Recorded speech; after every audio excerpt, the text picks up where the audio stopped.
ವರ್ಷ ಸರ್ಕಾರ ತನ್ನ ಬಜೆಟ್ನಲ್ಲಿ ಶೃಂಗೇರಿ ಆಸ್ಪತ್ರೆ ವಿಚಾರ ಪ್ರಸ್ತಾಪವನ್ನೇ ಮಾಡಿಲ್ಲ.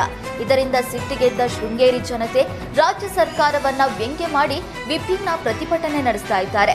ಶೃಂಗೇರಿಯ 100 ಹಾಸಿಗೆಗಳ ಆಸ್ಪತ್ರೆ ಕಾಣೆಯಾಗಿದೆ. ಆಸ್ಪತ್ರೆ ಹುಡುಕಿಕೊಟ್ಟವರಿಗೆ ಸರ್ಕಾರದಿಂದಲೇ ಸೂಕ್ತ ಬಹುಮಾನ ಸಿಗಲಿದೆ ಅಂತ ಶೃಂಗೇರಿಯ ಪ್ರಮುಖ ರಸ್ತೆಗಳಲ್ಲಿ ಬ್ಯಾನರ್ ಹಾಕಿಸಿ ವ್ಯಂಗ್ಯವಾಡಿದ್ದಾರೆ. 2007ರಿಂದ 3 ಬಜೆಟ್ನಲ್ಲಿ ಶೃಂಗೇರಿ ಆಸ್ಪತ್ರೆ ಬಗ್ಗೆ ಉಲ್ಲೇಖಿಸಲಾಗಿತ್ತು. 27 ಕೋಟಿ ವೆಚ್ಚವನ್ನು ನಿಗದಿಪಡಿಸಲಾಗಿತ್ತು. ಆದರೆ ಇಲ್ಲಿವರೆಗೂ ಆಸ್ಪತ್ರೆ ಕಟ್ಟಿಲ್ಲ.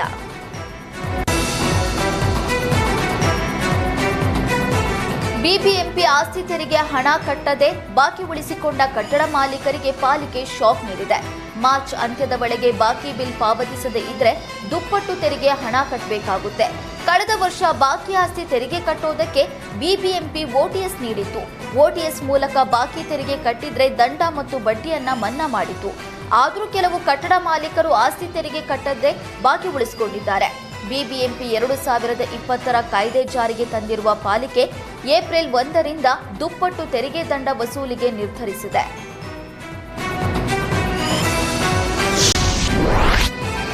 ಗ್ರಾಮ ಪಂಚಾಯಿತಿ ಕಾರ್ಯದರ್ಶಿ ಮೇಲೆ ಹಲ್ಲೆ ಪ್ರಕರಣದ ತನಿಖೆ ತೀವ್ರಗೊಂಡಿದ್ದು 5 ಆರೋಪಿಗಳ ಪೈಕಿ ಒಬ್ಬನನ್ನ ಬಂಧಿಸಲಾಗಿದೆ. ಬೆಳಗಾವಿ ತಾಲೂಕು ಗೊಜಗ ಗ್ರಾಮದ ಶಿವು ಜಂಗಮ ಬಂಧಿತ ಆರೋಪಿಯಾಗಿದ್ದಾನೆ. ಅಂಬೇವಾಡಿ ಪಂಚಾಯತ್ ಕಾರ್ಯದರ್ಶಿ ನಾಗಪ್ಪ ಕೊಡ್ಲಿ ಮೇಲೆ 5 ಗುಂಪು ಹಲ್ಲೆ ಮಾಡಿತ್ತು. ಬೈಕ್ ಅಡ್ಡಗಟ್ಟಿ ರಾಡ್ ತಲ್ವಾರ್ನಿಂದ ಹಲ್ಲೆ ನಡೆಸಿದ್ರು.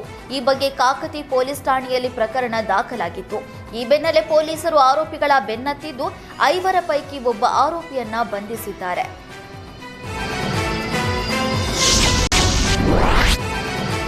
ರಾಜಧಾನಿ ಬೆಂಗಳೂರಿನಲ್ಲಿ ದಿನದಿಂದ ದಿನಕ್ಕೆ ರೋಡ್ ರೇಜ್ ಪ್ರಕರಣಗಳು ಮಿತಿ ಮೀರುತ್ತಿವೆ.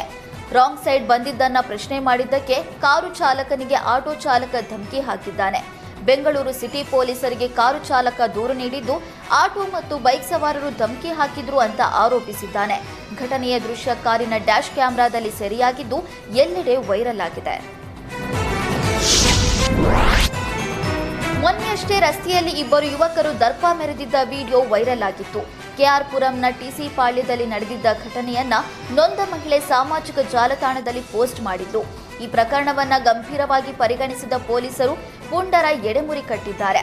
ದರ್ಪ ಮೆರೆದಿದ್ದ ರೋಹಿತ್ ಮತ್ತು ಮಂಜುನಾಥ್ ಇಬ್ಬರನ್ನು ಬಂಧಿಸಿದ್ದು ಸಾಮಾಜಿಕ ಜಾಲತಾಣದಲ್ಲಿ ಬಿಫೋರ್ ಆಫ್ಟರ್ ವಿಡಿಯೋ ಅಪ್ಲೋಡ್ ಮಾಡಿದ್ದಾರೆ. ಈ ರೀತಿ ರೋಡ್ ರೇಜ್ ಪ್ರಕರಣ ನಡೆಸುವ ಕಿಡಿಗೇಡಿಗಳಿಗೆ ಖಡಕ್ ಸಂದೇಶ ನೀಡಿದ್ದಾರೆ.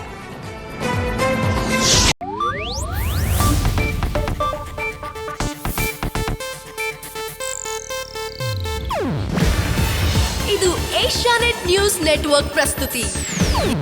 ನೀವು ನೋಡ್ತಿದ್ದೀರಾ ಏಷ್ಯಾನೆಟ್ ಸುವರ್ಣ ನ್ಯೂಸ್.